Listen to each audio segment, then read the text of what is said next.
Niagara fall जगातील सर्वात प्रसिद्ध धबधब्यांपैकी एक.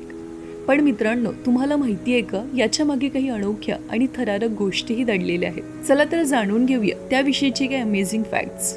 नायग्रा फॉल हा केवळ एक धबधबा नसून तर हॉर्शू फॉल्स, अमेरिकन फॉल्स आणि ब्रायडल व्हील फॉल्स या 3 धबधब्यांनी मिळून बनलेला आहे.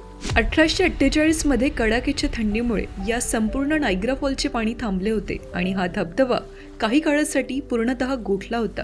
तुम्ही नायग्रा धबधब्याच्या खालीही जाऊ शकता. केव्ह ऑफ द विंड्स नावाच्या ॲडव्हेंचर ट्रिपमध्ये तुम्ही धबधब्याच्या अगदी जवळ जाऊन पाण्याचा वेग आणि थरार अनुभवू शकता. हा धबधबा केवळ सुंदरच नाही तर वीज निर्मितीसाठी सुद्धा प्रसिद्ध आहे. 1895 मध्ये येथे जगातील पहिल्या मोठ्या हायड्रो इलेक्ट्रॉनिक पॉवर प्लांटपैकी एक उघडण्यात आलं होतं. आजही हा धबधबा लाखो घरांना वीज पुरवितो.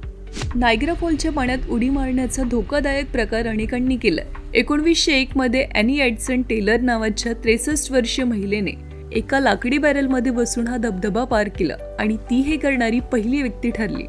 1918 मध्ये द आयरन स्कोव्ह नावाची एक बोट नायग्रा धबधब्याजवळ अडकली होती आणि ती आजही तिथेच अडकलेली आहे.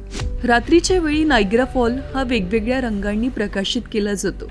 या प्रकाश योजनेत स्मार्ट लाइटिंग टेक्नॉलॉजी वापरली जाते, जी हवामान आणि वातावरणानुसार रंग बदलते. हा नजारा पाहण्यासाठी हजारो पर्यटक दररोज येथे येतात.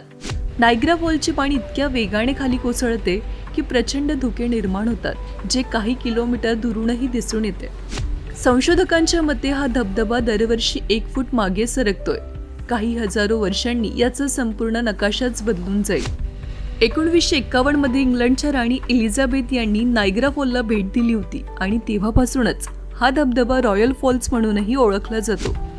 नायग्रा फॉल्सवरून पडणाऱ्या पाण्याच्या सूक्ष्म थेंबांमुळे दिवसा नेहमी इंद्रधनुष्य तयार होते, त्यामुळे हे ठिकाण अजूनच जादुई वाटते. तर मित्रांनो, तुम्ही कधी नायग्रा फॉलला भेट दिली आहे का? तुमचा अनुभव कमेंटमध्ये सांगा आणि व्हिडिओ आवडले असल्यास लाईक करायला विसरू नका.